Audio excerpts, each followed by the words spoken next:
Morning mga tech, so update ko lang. Pasensya na, ngayon lang tayo nagka-time kasi Holy Week. So medyo na may bakante pa tayong oras.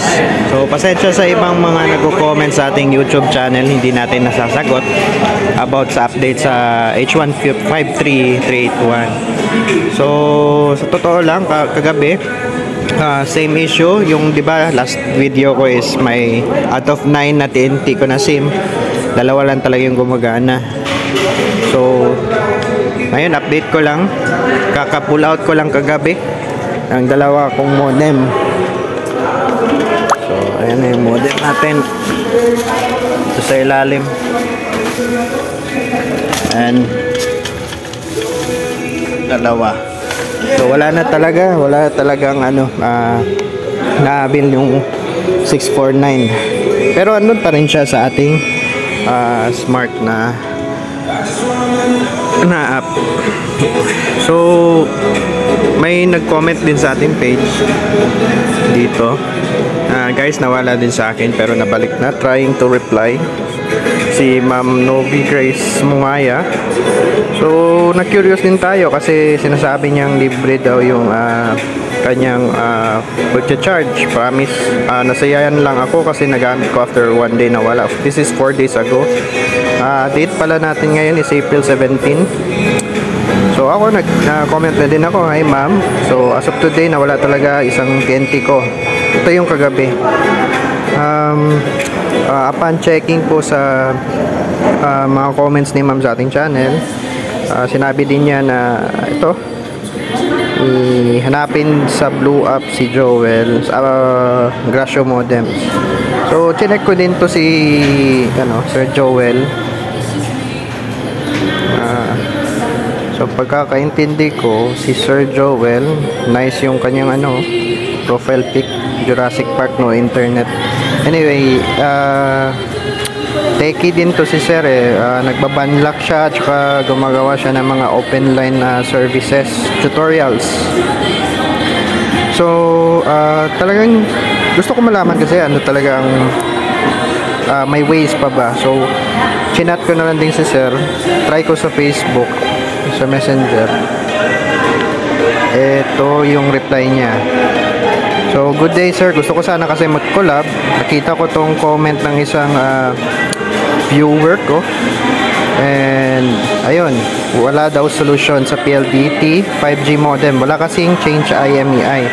Coming from an expert, yan po yung sagot niya. So so to say, wala.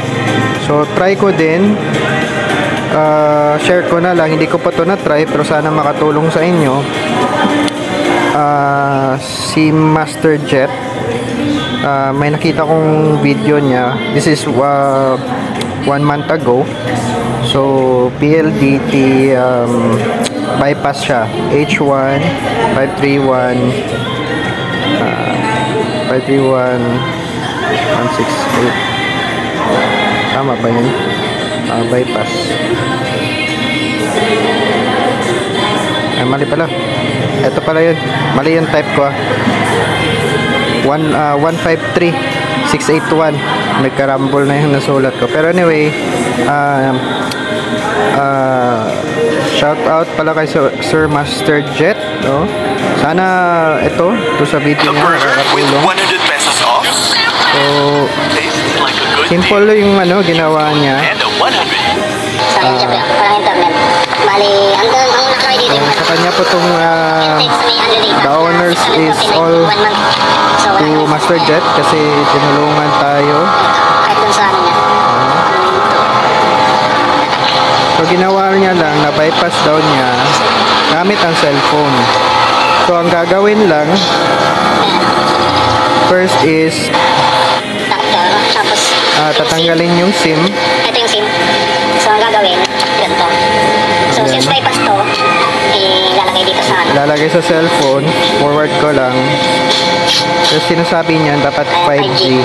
Ayan tinuturo niya 5G capable yung phone. So naon niya yung 5G